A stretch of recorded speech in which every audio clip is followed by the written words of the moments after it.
So isang masamang balita nga po mga idol ang pumasok ngayong araw dahil kahapon sa naganap na laban ni former world title challenger Jason Mama kontra kay Angel Ayala sa bansang Mexico. Natalo po siya sa pamamagitan ng 5-round knockout matapos pong tamaan siya ng isang solidong body shot sa katawan sa round 5 upang mapaluhod nga po si Jason Mama sa sobrang lakas at sakit at hindi na kinaya pang makatayo pa sa laban. Kaya nakuha nga po ni Angel Ayala mga idol ang panalo kahapon sa bansang Mexico via 5-round knockout at umabante na po ang kartada ni Angel Ayala sa 19 wins, only 1 loss with 9 knockout.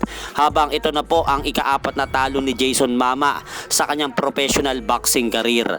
At sa iba pang balita naman, nagsalita na po si Wonderboy Carl James Martin mga idol sa nangyaring laban nito noong May 19 kontra kay Carlo Demicilio sa lugar ng Bonifacio Naval Station, Covercourt, Taguig City.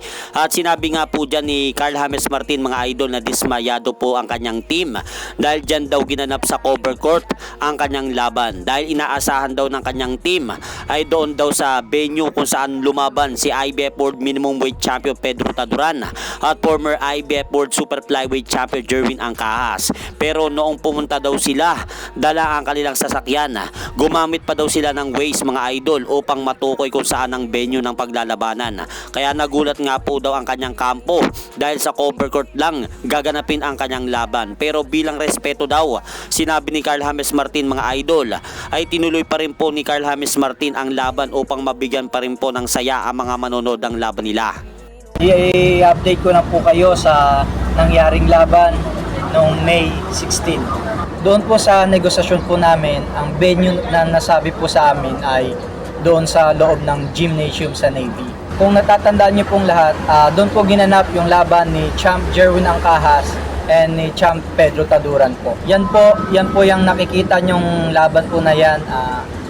Yan po yung loob ng venue na pinagdausan ng laban. Kasi yan po ang in-expect naming magiging venue ng aming laban. Ngayon po, dumating pong araw ng weigh-in, sinabi po sa amin na mapapalitan po yung venue ng fight at hindi ko naman po in-expect na gano'n ang mangyayari. Hinayaan ko na lang po dahil alam ko nakafocus po ko para sa darating na laban po namin. Ngayon po, kinabukasan, binigay po sa amin yung Waze at sinundan po namin. Nung nakita ko po yung venue, ako po ay nadismaya at nakakalungkot isipin na ganun po ang magiging resulta ng venue ng aking laban. And habang nag-aayos po ko ng hand wrap para sa paghahanda sa laban, hindi ko na po lubos maisip na makapag-focus pa, pero mas sinikap ko pa rin po na pag-ibayuhin na bigyan ng pansin yung laban ko at mag-focus, and patuloy ko pong sinikap yun para makapagbigay ng magandang performance po sa laban. Sa ngayon mga idol, yan lang po muna ang ating update sa mga ganapan sa mundo ng boxing. At syempre mga idol, huwag nyo rin pong kalimutan, pakisuportahan nyo naman po muna ang ating munting channel. Maraming salamat po.